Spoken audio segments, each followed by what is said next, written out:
রাজাকি ভাই, আপনি এই ইসলামী ব্যাংকের যে বর্তমান পরিস্থিতি চলছে সেটার পিছনে কি কারণ মনে হয়, বা এটা আপনার বক্তব্য কি?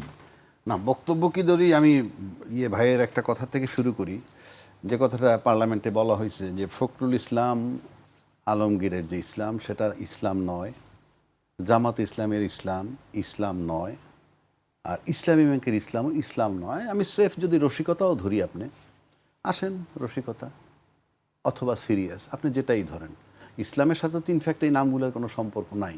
সেই হিসেবে স্বরাষ্ট্র একটা সুন্দর সত্য কথা বলেছেন। আমি এর সাথে একটা জিনিস খালি অ্যাড করে দিব, এটার সাথে অ্যাড করবো এরকম, বাংলাদেশের গণতন্ত্র কিন্তু গণতন্ত্র নয়।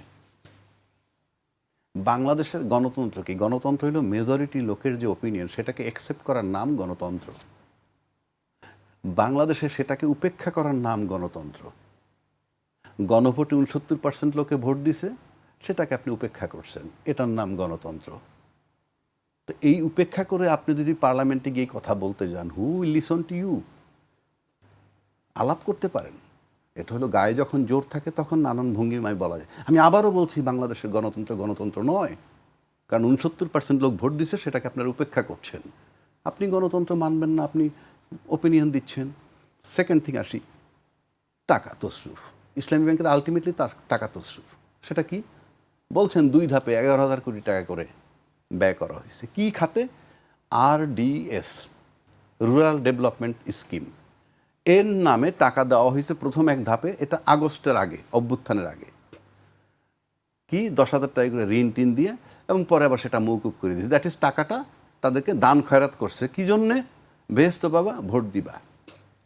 আবার 5ই আগস্টের পরে এই ইলেকশনে আগ পর্যন্ত আবার 11,000 কোটি টাকা দিছে, ভোট দিবা।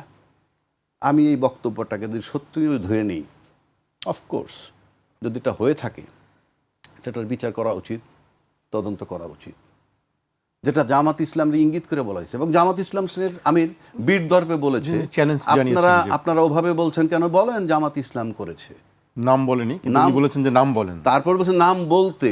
জি। তো আপনি যখন খুব সত্যবাদী, খুব স্ট্রেট ফরওয়ার্ড হবেন, আপনার কাছে যদি প্রমাণ থাকে, এভিডেন্স থাকে, আপনি এইভাবে বলবেন। সব জায়গায় চলে না। আপনারা যে আমি গণতন্ত্র নাই বললাম, সে পর্যন্ত তো পার হয়ে গেলেন জনগণকে ধোকা দিয়ে, সেটা ঠিক আছে।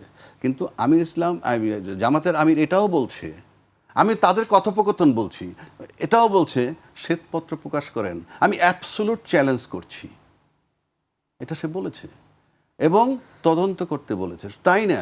বলছে একই কথা আবুল বারাকাত বলেছিলেন, যে ইসলামী ব্যাংকের ফান্ডিং করে জঙ্গিদের। পরিষ্কার উনি ওইভাবে বলছেন, জঙ্গিদের। আর দাড়ি কমা সেমিক্লোন যখন দিতেন, এটা তখন মনে হয় আমার মতো, আমি যখন হোস্টেলে পড়তাম, আমার বাপের কাছে চিঠি লিখতাম, 540 টাকা 70 পয়সা লাগবে। তা আমার বাপ মনে করতো বিষয়টা চূড়ান্ত, এত একুরেট হিসাব করে আমার ছেলে পাঠাইছে। আর যদি রাউন্ড ফিগার পাঠাইতাম তাহলে প্রশ্ন করতো, তখন ফ্যাকশন নাই কেন একেবারে। তো উনি সেটা করছেন, উনি ওটা করছেন, উনি কৌশল এই দেশের লোকেরে বুঝাইছেন। এটা সাধারণ লোকেরে বোঝানো যেতে পারে। আপনাকে যখন কাস্টডিতে নেওয়া হয়েছে তখন কিন্তু বলা হয়েছে, সমস্ত মিডিয়া, আপনারা মিডিয়া, আপনারা লিখছেন বিশ্ববিদ্যালয় অর্থনীতির প্রফেসরকে জেলখানা নিচ্ছে। একবারও বলেননি ফান্ডিং তসরুফ করছে, জনতা ব্যাংক তসরুফ করছে, এইসব। আমি চ্যালেঞ্জ করে দিলাম, আপনি দেখান একটা পত্রিকা, কেউ লেখেননি, ইউনিভার্সিটির শিক্ষক।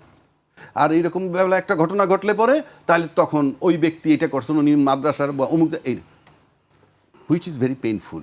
আপনি যখনই কেলেঙ্কারি কথা ধরবেন, অফকোর্স আপনি আসেন শেয়ার বাজার কেলেঙ্কারি, আসেন পার্লামেন্টে আলোচনা করেন, উই ওয়ান্ট টু সি ইট। পার্লামেন্টে আলোচনা করেন, সোনালী ব্যাংক কেলেঙ্কারি, জনতা ব্যাংক কেলেঙ্কারি, বাংলাদেশ ব্যাংকের টাকা চুরি, বেসিক ব্যাংকের কেলেঙ্কারি, কি এগুলি মাপ? অফকোর্স ইসলামী ব্যাংকে যারা করছে তারা যদি এটা করে থাকে, এদের যেভাবে অ্যাকশন নেবেন একই কায়দায় এই বিষয়গুলো পার্লামেন্টে আসতে হবে। যদি বলে বিরোধী দল আনবে, কেন? সরকারি দল এনেছেন, এইগুলোও সরকারি দল আনবেন। এটা বাংলাদেশ, এটা আমার সকলের দেশ, জনগণ এই দেশের মালিক বলতেছেন আপনারা, জনগণকে উপেক্ষা করবেন না।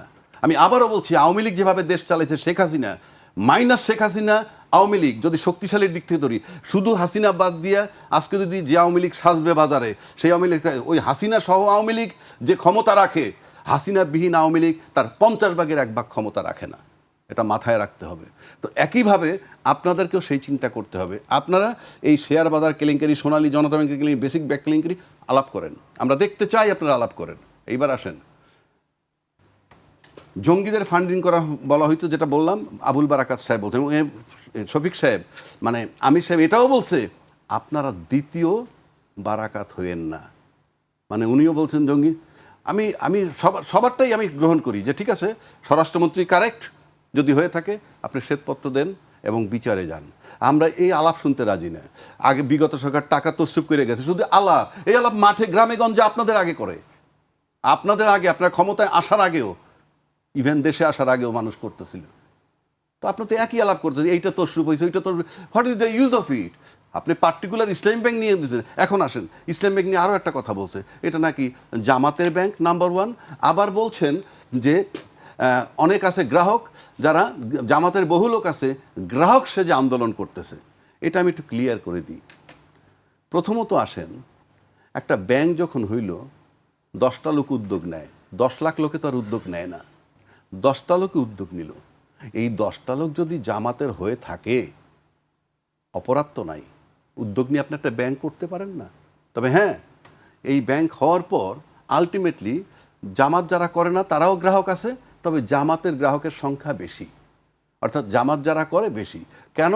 এটা সুদবিহীন, এটা কি ইসলামী কায়দায় দিব, আপনি বলতে পারেন। এটা বলছে, এটা আমি অস্বীকার করতেছি না, বলছে। বললে কি, এটা বললে কি অপরাধ হয়েছে? অপরাধ তো হয় নাই। এক, আর ওই 5জন জামাতের লোক নিয়ে যখন ইসলাম ব্যাংকটা করে ফেললো, এটা জামাতের ব্যাংক হবে? কেন হবে? দুইটা আপনার এক্সাম্পল দিব। একটা এক্সাম্পলে যদি আপনি আইনের ভাষায় আসেন, আইনের ভাষায় কিন্তু একই লোক, একই ব্যক্তি দুইটা বিচার করে। যেমন ঢাকার জেলা জজ, ডিস্ট্রিক্ট সেশন অ্যান্ড ডিস্ট্রিক্ট জাজ বলা হয় তাকে। উনি যখন ক্রিমিনাল কেসের বিচার করেন তখন তাকে বলা হয় সেশন জাজ, এটা জেনে রেখেন, তখন তাকে বলে সেশন জাজ। যখন উনি দেওয়ানি মামলা, জমি জমার মামলাটা শুনেন, তখন তাকে বলা হয় জেলা জজ। তাহলে ব্যক্তি কিন্তু এক। একইভাবে ইসলামী ব্যাংকের গ্রাহক যদি জামাতে ইসলামের সদস্য হন, সে তো এখন গ্রাহক হিসাবে আন্দোলন করতেছে, ওই ব্যাংকের গ্রাহক, ওই ব্যাংকের অ্যাকাউন্ট হোল্ডার। অপরাধটা কোথায়? আপনারা বানাচ্ছেন এটা জামাতি ব্যাংক, মানে জামাতি ব্যাংক মানে কি?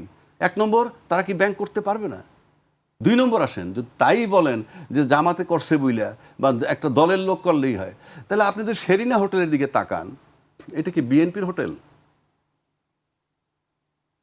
আপনি ঢাকা ব্যাংকের দিকে তাকান, এটা কি বিএনপির ব্যাংক? Of course not.